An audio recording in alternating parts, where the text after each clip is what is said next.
अहम हरे तव पादैक मूलम दासानुदासो भवतास्मि भूयः मनः स्मरेता सुपतेर्गुणास्ते गृणीत्वा कर्म करोतु कायः न नाकपृष्ठं न च पारमेष्ठं न च सार्वभौमं न रसाधिपत्यं न योगसिद्धिर् न पुनर्भवं वा समञ्जत्वाय विरहय्य काञ्चे अजात पक्षा इव मातरं खगा स्तन्यं तथा वा सतरः सुधारता प्रियं प्रियैव व्यसितं विषण्णा मनोरविन्दा छिदिदृक्षते त्वा ममोत्तमश्लोकजनेषु सख्यं संसार चक्रे भ्रमतः स्वकर्मभिः त्वन्माययात्मा मजरार्गे भावात् शक्ति न नाथ भूयः अहं हरे तव पादैक मूलम दासानुदासो भवतस्मि भूयः मनः स्मरेता सुपतेर्गुणास्ते गृणीत्वा कर्म करोतु कायः गृणीत्वा कर्म करोतु कायः। वृत्तासुर दैत्य है और क्या कह रहा है? नना अहम हरे तब पादैक मूलम। हे भगवान, हमें आपके चरणों की सेवा मिले, आपके पैरों की सेवा मिले, और आपके चरणों की सेवा ना मिले तो दासानुदासो भवतास्मि भूयः।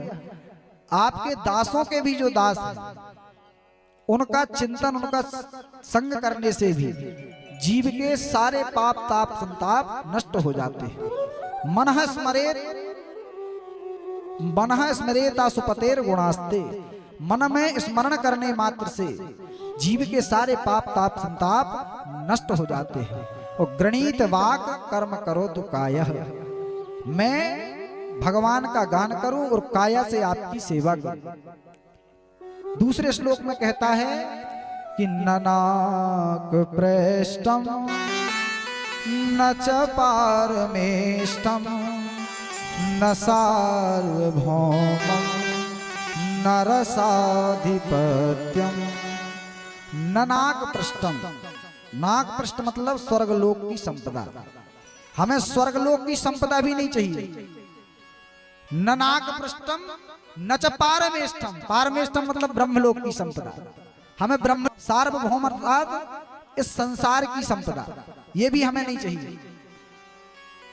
न रसाधिपत्यम, बोले न रसातल की संपदा चाहिए। देखिए, भू मतलब ब्रह्मलोक की संपदा और पृथ्वी लोक की संपदा, और अंत में कह दिया न रसाधिपत्यम अर्थात रसातल की संपदा। हमें रसातल की संपदा भी नहीं चाहिए महाराज।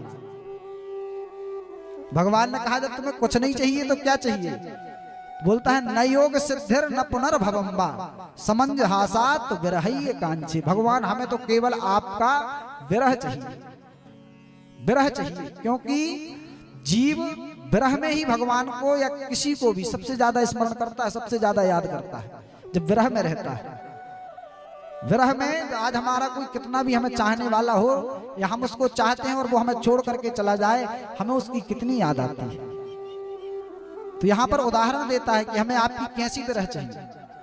तो कहता है छोटा पक्षी घोंसले में बैठा हुआ जिसकी माँ भोजन की व्यवस्था करने के लिए बाहर जाती है तो वो अपने घोंसले में बैठा हुआ अपनी माँ को याद करता है कि मेरी माँ कब आ जाए, नहीं कोई आकर के हमें खा जाए। तो जैसा वो पक्षी घोंसले में बैठा हुआ अपनी माँ को याद करता है, तो अजात पक्षा एवं मातरः खगाः स्तन्यम यथा वत्सतरा छुदारता। जैसे घर में बंधा हुआ बछड़ा जंगल में गई हुई अपनी माँ को याद करता है कि मेरी माँ कब आए और कब आकर के हमें स्तनपान कराए, कब हमें वो दूध पिलाए। घर में बैठा हुआ बछड़ा जैसे अपनी माँ को याद करता है, ऐसे मैं आपको याद करूं। तो यहाँ पर सवाल आया कि ये तो दोनों स्वार्थ का स्मरण करना हो गया। स्वार्थ का स्मरण कैसा? बोले एक स्मरण है भय का। भय का ऐसा कि अब हम अकेले हैं, माँ आ जाए तो ताकि हमें कोई और पशु पक्षी खा ना पाए, तो पक्षी का स्मरण हो गया भय का, और गऊ के बछड़े का स्मरण हो गया गाय का स्वार्थ का कि भाई हमारी माँ आए और हमें स्तनपान कराए, हमें भूख लगी। तो ये तो दोनों स्वार्थ का स्मरण हो गया। तो क्या तुम स्वार्थ का स्मरण चाहते हो? तो यहां पर इसने कहा नहीं, प्रियम प्रियैव व्युषितम विषण्णा। जैसे एक प्रिया परदेश गए हुए अपने प्रियतम को याद करती है, अपने प्रियतम को याद करती है, नित्य प्रति याद करती है, ऐसे ही मैं आपको याद करूं।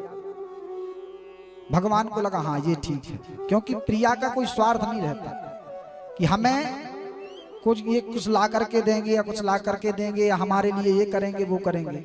अगर चले जाएं और उनको पता है कि ये कुछ नहीं लाएंगे, लेकिन फिर भी वो याद करती रहती है कि ये बस तो आ जाए, कुछ लाएं चाहे ना लाएं, ये बस आ जाए। जैसा माँ का अपने पुत्र के प्रति भाव रहता है, ऐसा ही भगवान हमारा आपके प्रति भाव हो। ऐसा कौन कह रहा है? ये दैत्य है वृत्तासुर, ये प्रार्थना कर रहा है। और अंतिम श्लोक में कहता है ममोत्तम श्लोक जनेषु सख्यम संसार चक्रे भ्रमतः स्वकर्म भी।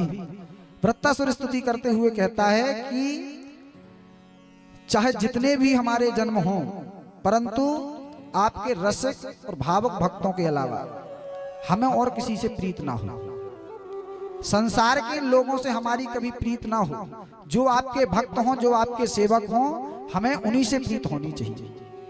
बहुत सुंदर स्तुति गाई वृत्तासुर ने।